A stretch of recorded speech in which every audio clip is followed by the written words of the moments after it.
So I'm Brenda, and I'm presenting Theology of Fashion, and I'm an image consultant, so I'll just talk very briefly about what I do. So in my work, I cover topics like colors, and also body shape and fit, mostly for women, okay? And also makeup, obviously for women only, in the case of my work. And also, for the working crowd, I have a module on executive presence and professional credibility. Okay, so theology of fashion. Okay, so it starts off with basically looking at fashion through the lens of our faith. So why did God clothe us? So God, the original fashion designer, never intended clothes to bring undue attention to ourselves or cause others to lust, neither to give us power over others, consume our energy and time, and definitely not to replace our inner beauty. So what is history's first example of clothing? Think back to the beginning of time, start of time. What was the first piece of clothing? Anyone? Come on. Think back to fig leaves, you're right. It was probably the biggest thing available to cover the strategic parts.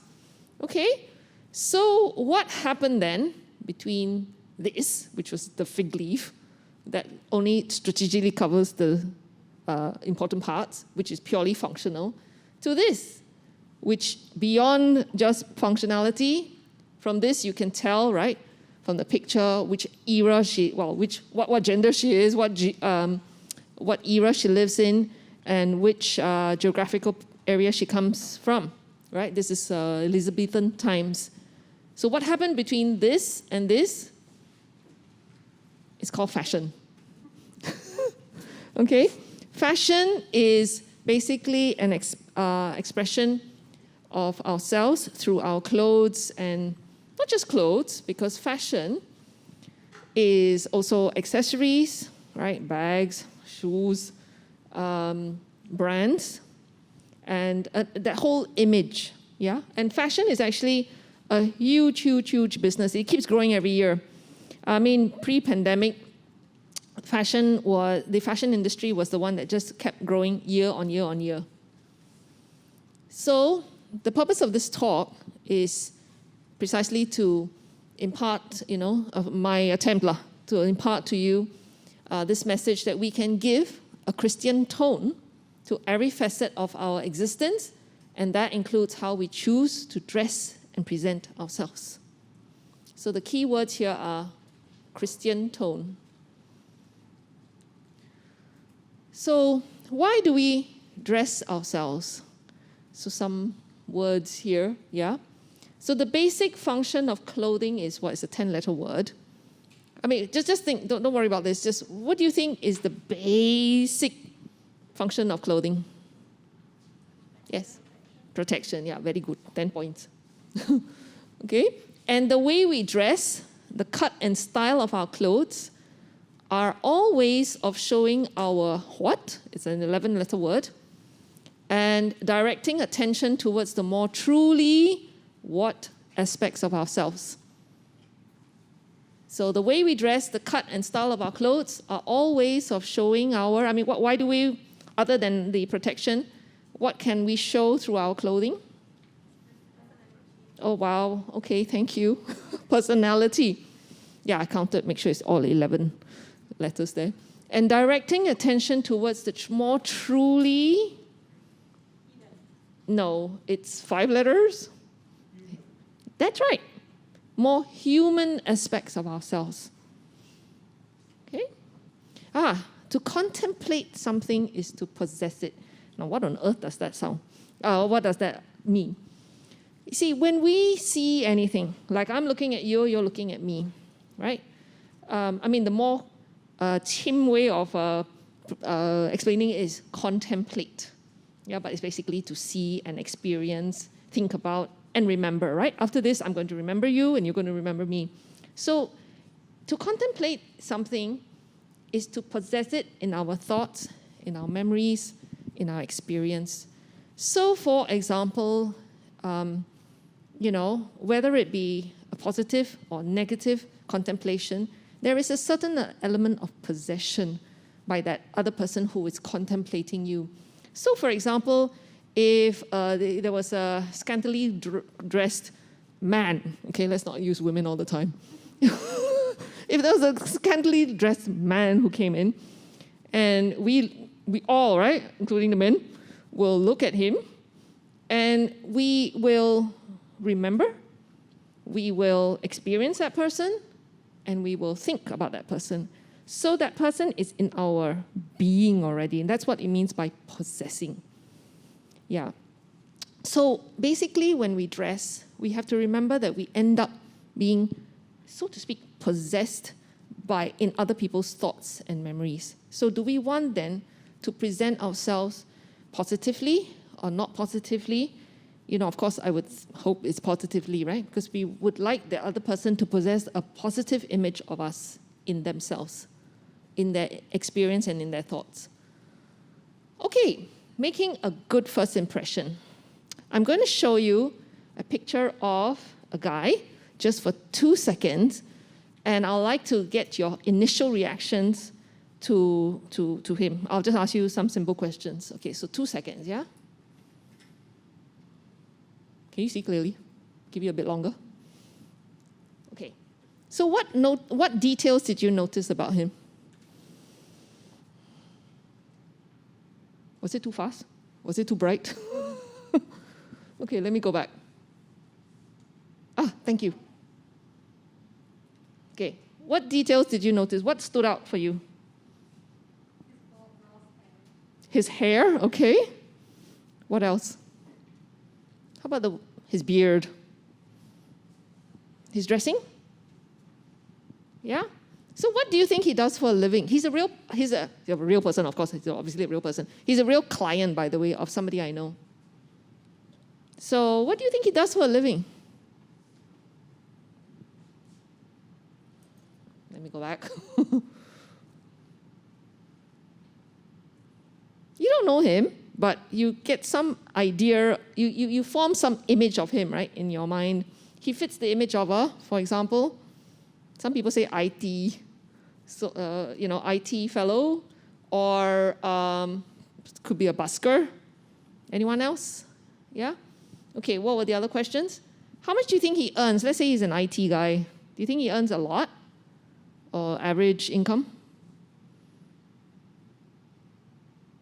Come on. Okay, from that I see average, okay? Average, okay. So, young ladies, I think I got some in the audience. Would you go out with him? Dressed like that? No? Okay, you don't look very sure you will. Okay, some might.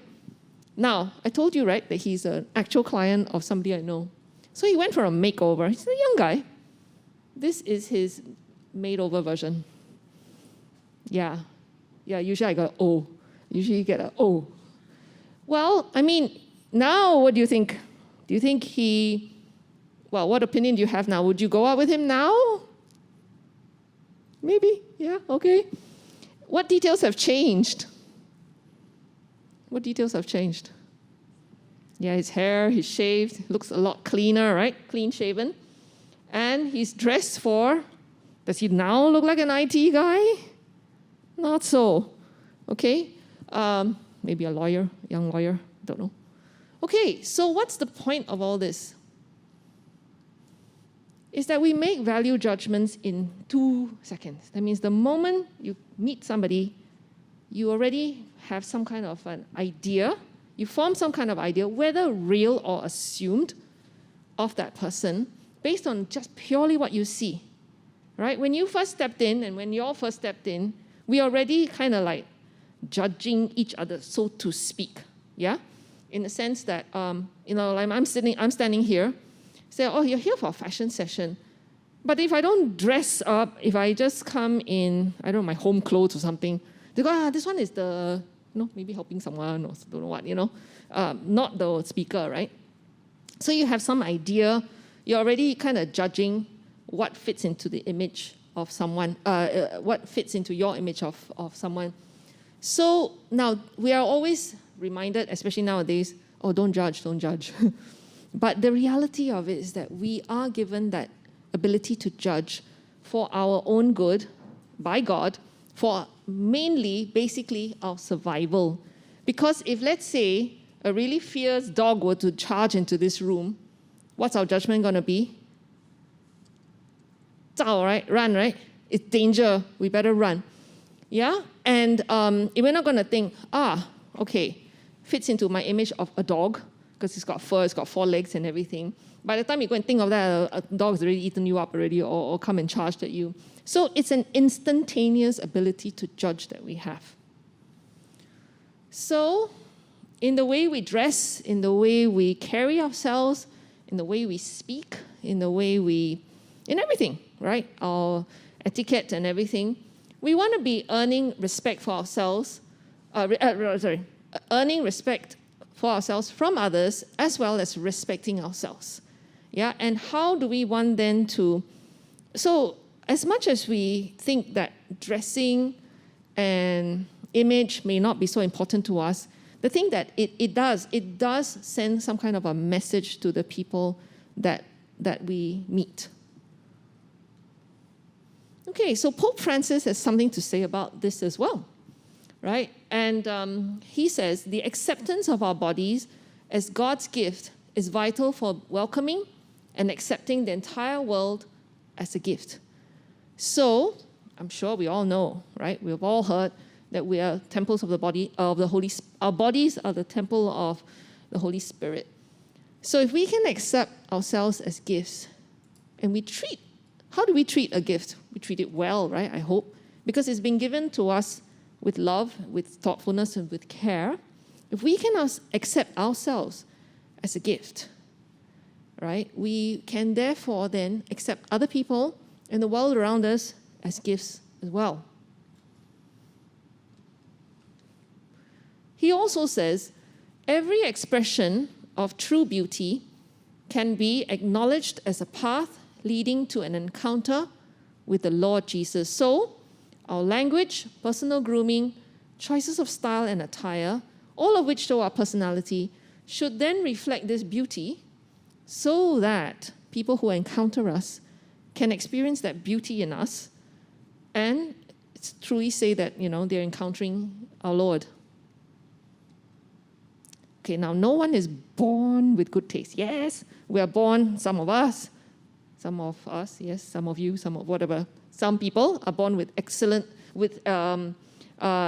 talent.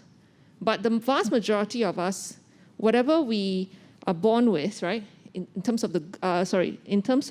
the vast majority of us, good taste is cultivated, yeah, through the education that we receive. So, for example, if, on the other hand, we are brought up in a home where the form of communication is shouting, what are we going to learn? We're going to learn that to speak, we shout lah, yeah, because children will learn from, whatever they will pick up whatever they are introduced with. So likewise, on the other hand, actually, if we fill our thoughts and we surround ourselves with beautiful images, right, and basically surround ourselves with beauty, then our education will tell us that we can appreciate beauty. Okay, we're not going to know what is beautiful unless we have actually experienced it and we're actually told this is beautiful. Okay, so I'm going to show you now a short video by a guy called Roger Scruton on why beauty matters.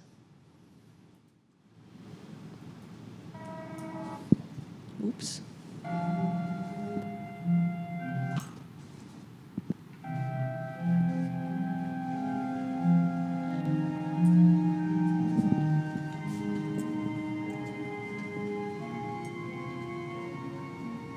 At any time between 1750 and 1930, if you had asked educated people to describe the aim of poetry, art, or music, they would have replied, beauty. My desires, my pleasures. And And art has nothing to say in response to this except, yeah, go for it. I think we are losing beauty. And there is a danger that with it we will lose the meaning of life. Okay. Okay. So what is he saying? You know, that beauty is necessary. The beauty is a necessary part of our lives, you know. Actually, when you contemplate something beautiful, it makes you feel happy, doesn't it? And makes you feel uplifted, you know, it's this enriching to our lives. So it is necessary. It's not just a nice to have.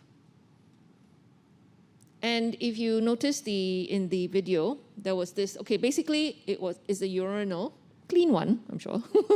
It was signed by the artist and put up and said, you know, in the exhibition and said, okay, this is art lah. This is art. And people kind of ogled over it and go, oh yeah, this is art. But then like they think, you know, like, is this really art? And there was also a pile of bricks that was put up and they said, oh, this is art. And everyone like, okay. It's a bit like the emperor in the new clothes, you know, nobody dares to say, this is not art lah. You know, because if the artist says it's art, must be art, you know. Okay, this, interestingly, was entitled The Beauty of God. I don't think this is God and I don't think this is beautiful. I was asked this question, yesterday, because I gave a similar presentation to a group of very young ladies. They're like 19, 20 years old. So the question was, how then do we objectively know if something is beautiful or not, right? And I mean, interesting question, right? Because beauty, we always say, right, beauty is in the eyes of the beholder, so it can be subjective. But there's a certain objectivity to it. And I feel that children's responses are very real, right? Young children. And because they haven't learned so much about what's the right thing to say, and they haven't had that kind of exposure that we have had. And if you were to present, I think, images which are, you know, like okay, this one probably a bit funny lah, but you know, like this versus a picture which is beautiful, I have a feeling they will choose the beautiful picture, right, rather than this one, because there's something in it that innately, this is something that's been put in them by God, right? Whether or not they're believers or not, they innately know what is beautiful and what is not. So there is a certain objectivity to it. Like, you can judge when something is beautiful or not. Okay? So if we surround ourselves with ugly and sensational images, then that's what our life will be. You know, earlier about contemplating and possessing, right? Something that is in. If we fill our thoughts with beautiful things, we will think in beautiful ways. If we fill our thoughts with ugly, sensational, images, then that's what we will keep thinking about. Okay, so children's art is actually, if you ask any child to draw anything, right, they will try to draw what is the reality around them, right? They'll draw their parents, they'll draw themselves and their siblings and their house, what they do. And it's basically an attempt by them. This is actually addressed by Roger Scruton as well, but in a later part. The video is actually quite long. It's about 30 or 40 minutes long. And he talks about children's art actually as being very beautiful. Yeah, okay, maybe it's called messy. You see blobs. Like I've seen like a 3-year-old child, right? It's just blobs to me. But when you ask him, what is this painting? He'll say, this is mommy, this is daddy, this is me. Okay, that's what the blobs mean. But to him, because he's only 3, goodness me, you know, he doesn't have the what do you call it, the motor skills to draw the exact thing, but he's trying to represent the beauty that he sees. You know, he comes from a lovely family, so this to him is my art that's an expression of the beauty of my family. And okay, so these are children who are older. And I would think they're very beautiful, aren't they? Yeah? And they're like trying to, okay, so that's a children's art. But it's sort of like a sudden reflection of masterpieces. Yeah? If you look, I mean, I purposely put these because like this is a tiger. Okay, so it's a child's version of it, and those are the birds. Okay, and this is a masterpiece. I don't know by who, sorry. I'm not not quite an art fan, so to speak. Okay, but they're true masterpieces, aren't they? They're truly, truly beautiful.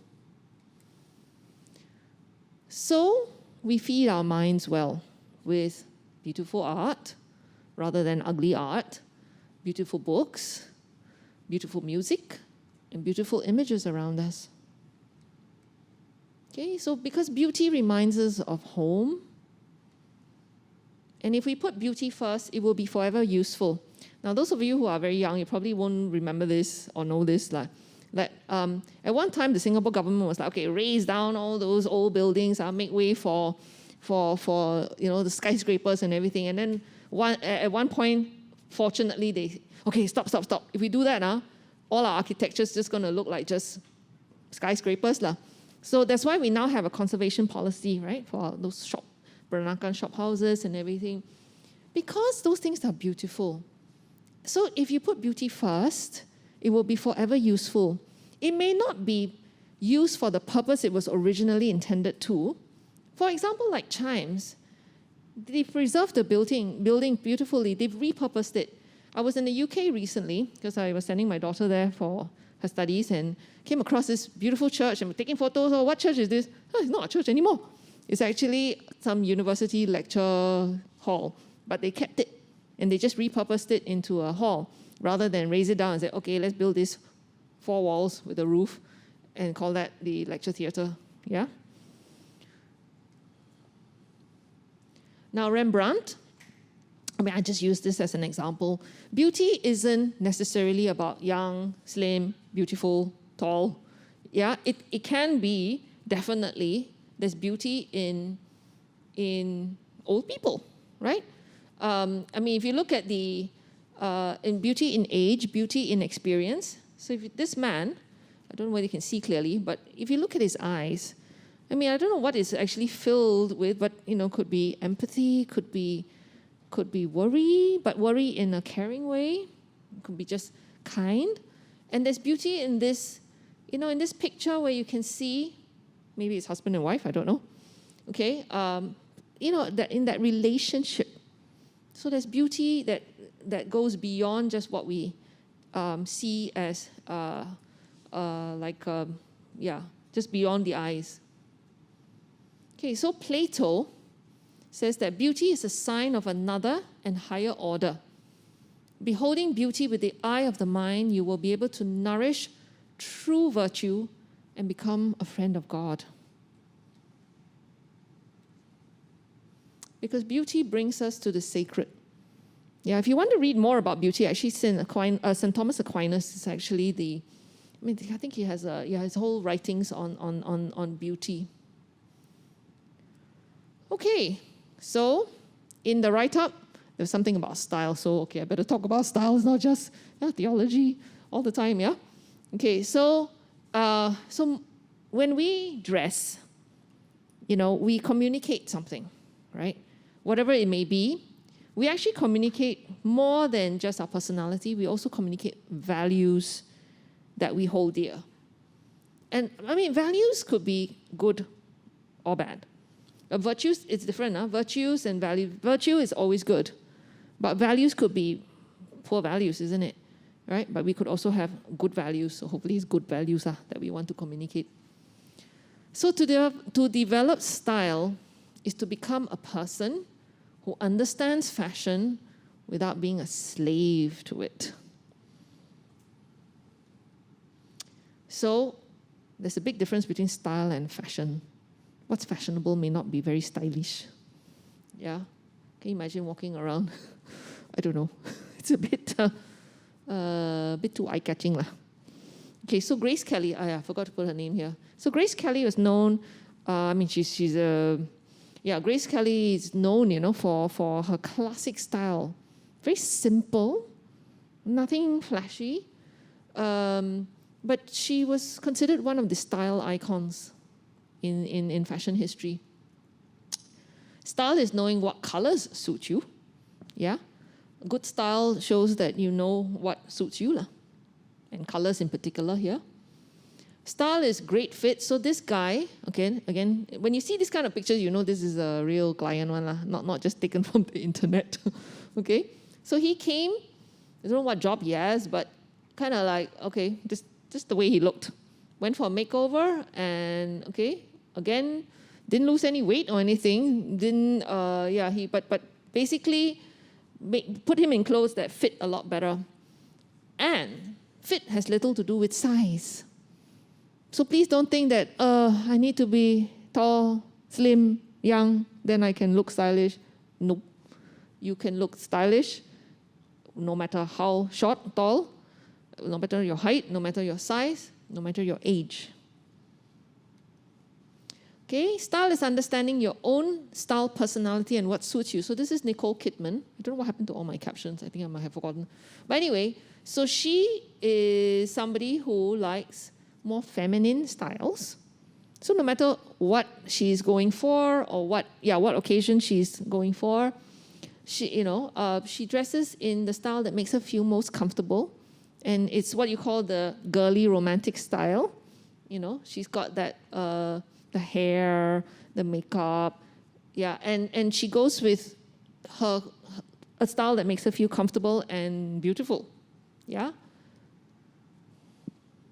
Okay, so qualities of style is this whole range of things, from appropriateness, from your age, and a sense of occasion. So if you're going to a wedding, you're going to be dressed appropriately, I hope, and not wear the same thing to a beach party, because there are people, will think you're a little bit like, it's basically not appropriate. For your age as well, as you get older. Actually the other way around. If you're young, don't dress to make yourself look old, no? You're young. Okay, and that also applies to makeup, young ladies. No need to apply so much makeup, and then you make yourself look old. Yeah, I'm talking to this lot of young ladies in front of me here. Yeah, okay. And simplicity, less is more. Confidence with yourself and others. I mean, how you carry yourself. So it's not just clothes. You can wear the most beautiful thing, but you're walking around looking like this. It's not going to be very stylish. Okay, carrying yourself with assurance, which is poise and etiquette. And then beyond actually just how you look, friendliness and courtesy, and also naturalness is very important. So all of this is style. It's not just clothes. Okay, so good, we have some time, I think.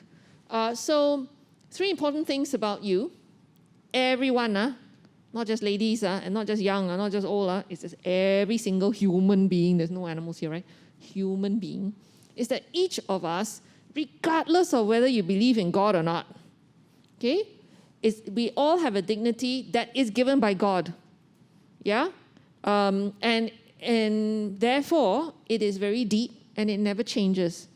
So, for example, the dignity of Lee Hsien Loong, the Prime Minister of our country, has the same dignity as the street sweeper.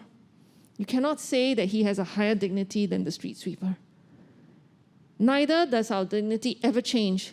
Whether if we're born poor and we die rich, we have not increased our dignity. The dignity is the same throughout our lives. It never changes, and it's very, very deep. And therefore, this is a fashion philosophy that I'd like to share with you. Therefore, your face should be the focal point of your dressing, whether you're a guy or whether you're a lady. Yeah? Face should be the focal point of your dressing and not elsewhere, of your body. Okay? And then we are all unique. So everyone has their own style. There's no right style. There's no wrong style. I know that especially the very young ladies these days, they share with me that they find it very, very hard actually to I mean, there's a lot of, what do you call it? This whole body image thing is a big issue for many of the young ladies these days. So, but everyone is unique. Everyone has their own style, and you don't have to copy somebody just because they tell you should. Okay? So Oscar de la Renta, who's a fashion designer, he says, I always think the best way to dress is when the person notices you first and the dress after, right? Because some people think that the brand is going to make me. No, it's the other way around. You wear the dress doesn't wear you. Okay, so since we have a little bit of time, not quite theology of fashion strictly, but I thought there would be a fun bit to go through. I can, right? Okay. Yeah. I should be able to zip through this. So, anthropology of fashion. Okay. Before that, oops. Now, actually, music has a big part to play in the way we dress every decade. Every decade, there's a change in the dressing style, and that a lot of it has to do with music. So in the 1920s, when it was jazz music, and there was a lot of crazy, moves twirling about and everything, the clothes were loose and well, like this, exactly like this, showing a bit of chest, sleeveless, and long. It was considered very scandalous during that time, because before that, people were dressed, the ladies were dressed covering everything from top to, from head to toe. And so it had strong feminist undertones, but it had to be comfortable because they needed to dance. So some example here. And this. An interesting fact that when women entered the workforce in the war, and this was the advent of the trousers, because they, had to, well, some of them had to become pilots. Okay, and then after the war, so after the pandemic, hopefully like the same, we can start enjoying life. So they started enjoying life, after the war was over, and then a lot of glamour in their clothes, everything from padded shoulders, hats, furs, leopard prints. It's like, woo! Okay, and this was also a time when the dressing looked a little bit more manly than before. Okay, 1950s was the time of rock and roll, so the skirts became even shorter and flouncier, okay, as in because of the twirling.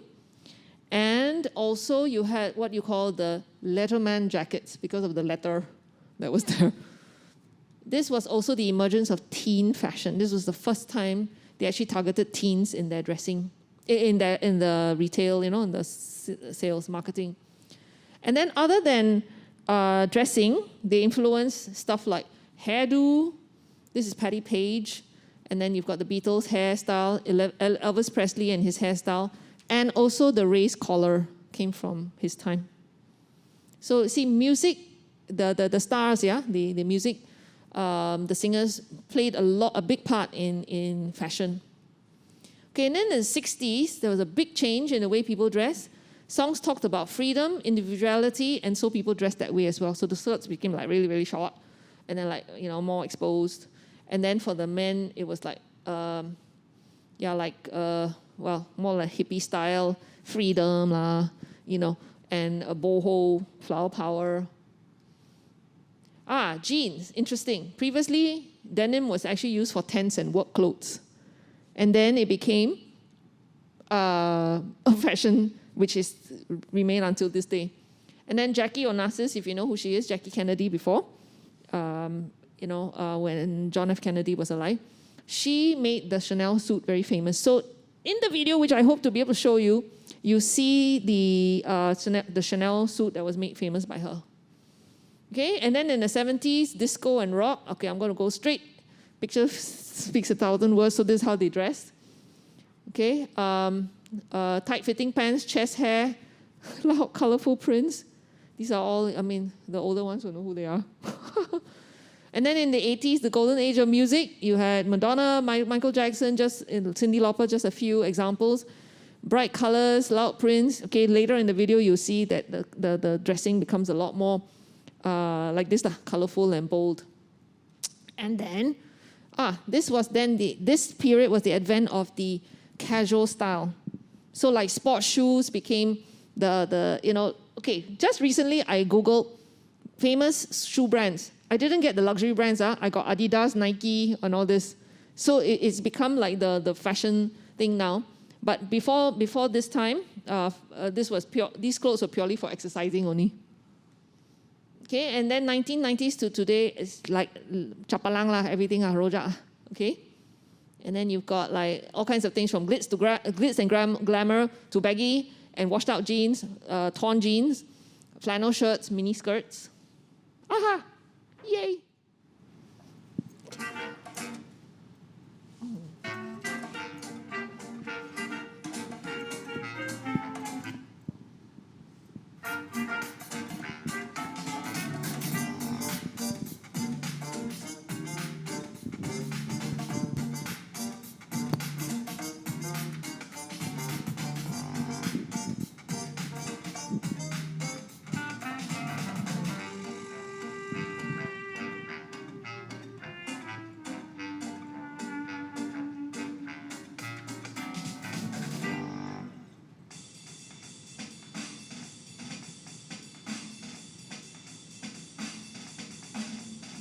See, it's more manly. This was during the war, after the war.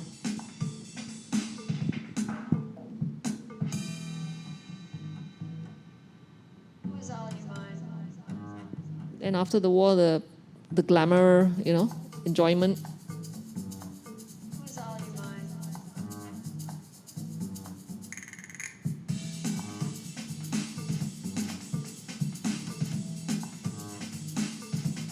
And this is a Chanel suit.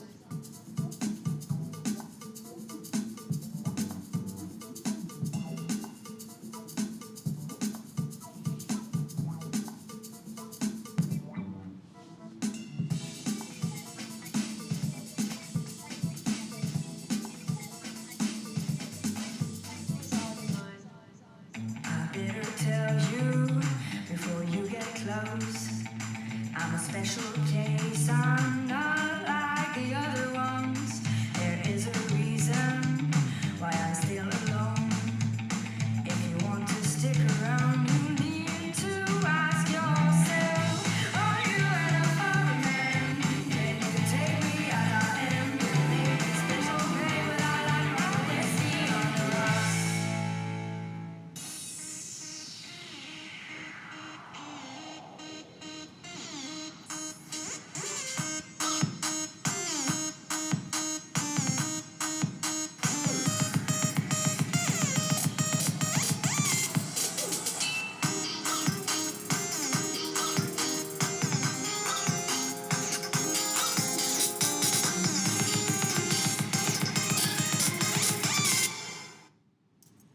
Okay, I still got 2 more slides. Okay, so man is shaped by culture, but man can also shape culture. So we have the responsibility to create our culture.